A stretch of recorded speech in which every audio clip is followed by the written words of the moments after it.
今天我们要深入剖析一支被称为地表最强战力的海上力量——美国海军第7舰队。它坐拥核子动力航空母舰，在印太地区依托超过200个军事基地作为支点，号称能轻松摧毁一个中等战力国家的海上力量，被誉为印太自由之盾。甚至有人夸张地问，俄罗斯海军在它的打击下究竟能撑几秒？这支第7舰队到底有多强？它如何建立起今日的霸业？我们将以深入浅出的方式，综合探讨第7舰队的恐怖战力、光辉岁月，以及它在印太地区扮演的关键角色。让我们揭开第7舰队的神秘面纱，看看这头海上巨兽凭什么傲视全球。首先，我们来看看第7舰队现役的恐怖战力。第7舰队如今大约拥有50至60艘各式现代化军舰，配备了150架战机，总兵力约莫27000人，这相当于一个中等国家的整支海军规模，其中包括了世界上最强大的海上武器之一——核子动力航空母舰。第7舰队目前以一艘尼米兹级超级航母为核心，现为乔治华盛顿号，曾由隆纳雷根号担任，搭载约70架先进舰载战斗机、预警机和直升机，能够在几百公里外对海对陆精确打击。伴随航母左右的是多艘配备宙斯盾战斗系统的飞弹巡洋舰与驱逐舰，它们携带着威力强大的舰对空、舰对舰飞弹，可同时拦截敌方飞机与来袭飞弹，亦可发射巡弋飞弹远程攻击地面目标。第7舰队还拥有数艘隐身于深海的核子动力攻击潜舰，如同海底幽灵般巡弋，随时可以给敌方舰队致命一击。此外，部署在日本的2栖攻击舰和登陆舰搭载着美国海军陆战队远征部队，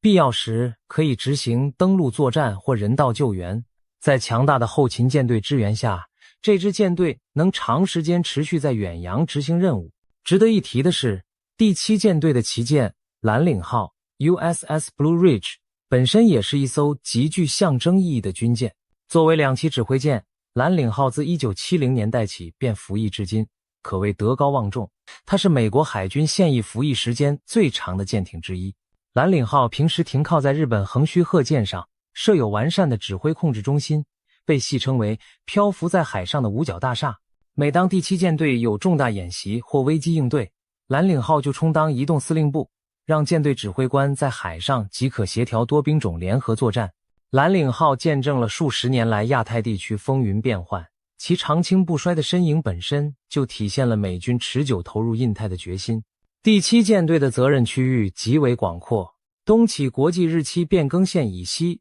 西至印度洋的红海，南契南极海域，北抵白令海峡，总面积约 1.34 亿平方公里，足足比美国本土大了14倍。这片地区居住着世界1半人口，其中绝大多数生活在距海岸800公里范围内。为了掌控如此辽阔的海域，美国在印太地区经营了超过200处军事基地和据点，形成了纵横大洋的战略布局。例如，在西北太平洋，美军与盟友从阿留申群岛、千岛链一路到日本本州与韩国，部署弧形基地群，控制着宗谷海峡、金青海峡、对马海峡等咽喉要道，几乎封堵了俄罗斯舰队进出北太平洋的门户。在西太平洋，美军的基地从琉球群岛经菲律宾延伸至澳洲达尔文港，牢牢锁住巴士海峡、马六甲海峡、巽他海峡等战略水道，对整个东亚大陆形成海上包围网。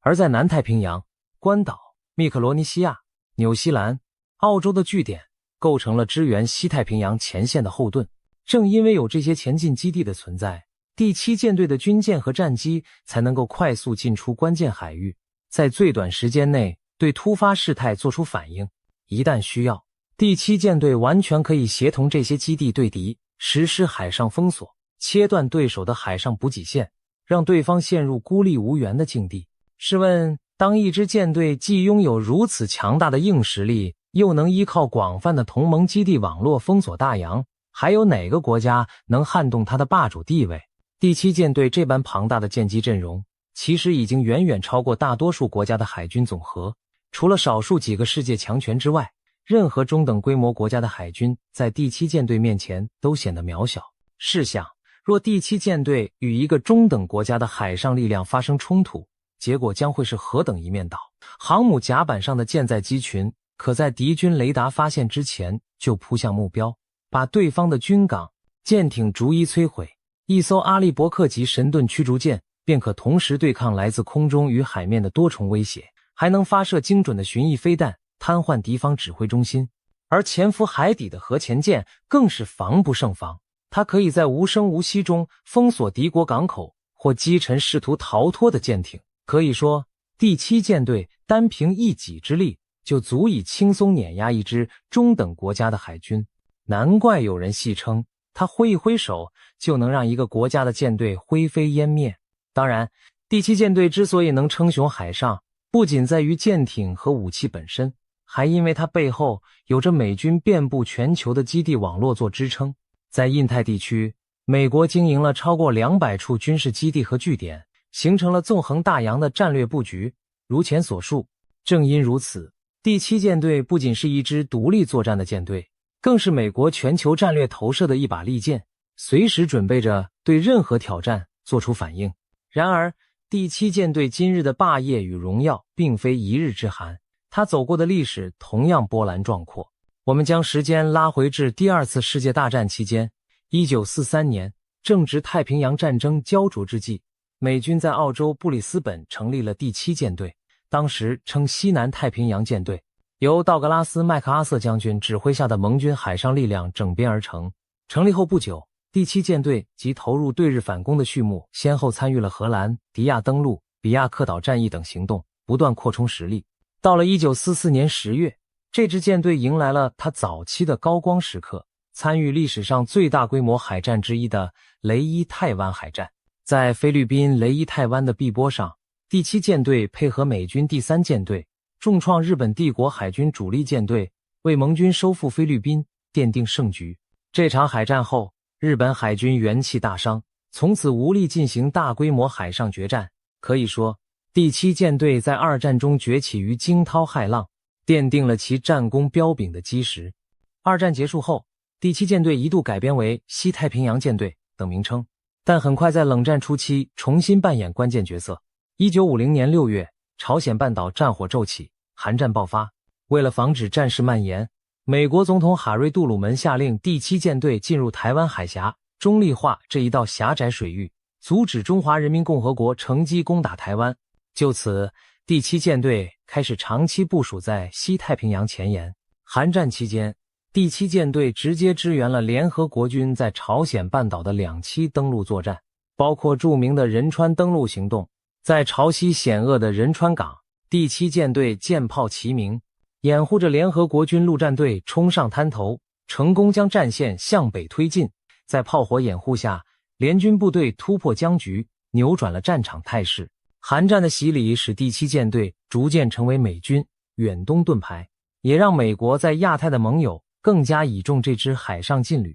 韩战之后，第七舰队持续活跃于台海和东亚海域。在1954至1955年第一次台湾海峡危机中，第七舰队建立了台湾巡防队，派出舰艇在台海巡弋，以震慑对岸，还与中华民国海军协力，于1955年初成功护航大陈岛撤退行动，将数万国军将士和平民从前线岛屿安全转移。随后，美国与中华民国签署共同防御条约，美军更在台北设立联络中心，并成立驻台协防司令部，加强与台湾的军事协调。同一时期，在1958年金门823炮战中，第七舰队舰只则在临近海域为台湾运输船队护航，防止共军切断外岛补给。这些行动展示出第七舰队作为亚太安全压舱石的作用，有它在，美国的亚洲盟友与伙伴便多了一重保障。1960年代中期，美国逐步深陷越南战争泥淖，第七舰队再度奉命投入新的战场。1964年8月，第七舰队所属的马多克斯号驱逐舰在北部湾、东京湾海域与北越鱼雷艇发生交火，这起北部湾事件成为美国升级越战的导火索。随后，从1965年开始，第七舰队成为美军对越作战的海上拳头力量，多艘航空母舰先后部署到越南外海的洋基站 Yankee Station，源源不断地派出舰载机对北越进行轰炸。巅峰时期，第七舰队每天出动数百架次飞机投下炸弹、火箭和炮弹，对河内、海防等战略目标实施猛烈空袭。越战期间，第七舰队官兵长期驻扎在西太平洋，有时需要到日本等地休整。期间，他们戏称自己隶属东京湾游艇会，这其实是越战期间第七舰队获得的一个外号，带有自嘲意味。尽管战争在战略上陷入僵局，但第七舰队积累了丰富的实战经验，成长为一支真正久经考验的海上劲旅。随着1973年美军撤出越南，第七舰队也告一段落地，结束了在东南亚的漫长征战。随着越战结束，美国也调整在亚洲的军力部署。1970年代后期，美国与中华民国断交，1979年美台断交，第七舰队撤除了驻台联络机构和巡防任务，把战略重心更多放在韩半岛安全、防卫日本与整个西太平洋的稳定上。整个冷战期间，第七舰队在西太平洋与苏联太平洋舰队保持对峙，双方你来我往，进行军备竞赛和战略较量。所幸冷战期间，西太平洋未爆发正面海战，但第七舰队始终绷紧神经，以防止任何擦枪走火。80年代，第七舰队不断与盟国举行演习，改进装备，以应对苏联庞大的核潜艇与远程轰炸机威胁。那段表面平静却暗潮汹涌的岁月里，美苏双方在公海上也上演着刀尖上的舞蹈。例如，苏联曾投入大量核潜艇在西太平洋巡弋，尾随美国航母编队演练狼群围攻战术，美军则依靠强大的反潜巡逻机和水下声纳监听网加以对抗，使苏联潜艇难以接近。双方还签署了海上意外事件预防协定，以避免舰机对峙时擦枪走火。可以说，在长达数十年的对峙中，第七舰队与苏联海军维持着一种微妙的恐怖平衡。冷战结束前夕，1991年的海湾战争是第七舰队的一次远征。当时，伊拉克入侵科威特，引发美国为首的多国部队对伊作战。由于美军在中东暂无专属舰队，第七舰队临时抽调兵力远赴波斯湾支援战斗。第七舰队所属航母战斗群和两栖舰队参与了沙漠风暴行动，向伊拉克境内目标发射巡弋飞弹，并部署海军陆战队在海湾地区施加压力。在短短数周内，多国部队取得决定性胜利。这次经验让美国认识到在中东常驻海军力量的重要性。不久之后，美军于1995年重建了第五舰队，并常驻巴林，专责波斯湾和阿拉伯海区务。从此，第七舰队得以更专注于印太安全。时间进入1990年代，亚洲仍不平静。1995年至1996年，中华人民共和国在台湾周边海域发动飞弹试射和大规模军事演习，企图威吓台湾举行首次总统民选，史称台海飞弹危机。局势一触即发之际，美国第七舰队展现了维持区域稳定的决心。时任美国总统比尔·克林顿下令，两个航母战斗群分别以尼米兹号与独立号航空母舰为核心，紧急驰援台湾附近海域。这是自越战结束以来，美军在亚洲最大规模的海上调动之一。两艘美军航母一南一北现身台湾东部公海，强大的第七舰队兵力令对岸迅速降温，不得不收起攻势，危机终于和平落幕。这次行动向世界展示了第七舰队作为太平洋守护神的威慑力，也令台海双方在此后多年保持相对克制。自那之后，每逢台湾选举等敏感时刻，美军舰艇常在第一岛链附近巡弋，成为防止局势升温的定海神针。2001年4月，南海上空发生了一起令区域紧张升级的意外事件。一架隶属第七舰队的美国 EP-3E 白羊座电子侦察机在执行例行侦察任务时，与一架中国歼8战斗机发生空中相撞，导致美军侦察机严重受损，被迫降落在中国海南岛。机上24名美军机组人员遭到中方短暂扣留，引发国际关注。事发后，第七舰队立即进入紧急戒备状态，美军派出部署在南海附近的小鹰号航空母舰战斗群驶往事发海域附近，以威慑任何进一步的不测行动。最终，经过外交谈判，美军人员获得释放，侦察机残骸也部分归还。这次中美撞击事件让世界看到印太局势中潜伏的风险，也凸显了第七舰队在危机时刻维持克制与戒备的重要作用。进入21世纪后，第七舰队除了执行传统军事威慑任务，还成为美军在亚太地区的人道救援主力。一些大规模灾难面前，都能见到第七舰队挺身而出的身影。2004年，印度洋大海啸肆虐东南亚，多国遭受重创。第七舰队立即派出舰艇赶赴灾区提供紧急援助，利用航母和两栖舰作为直升机起降平台运送救灾物资，协助挽救了成千上万生命。2011年，日本发生9级强震，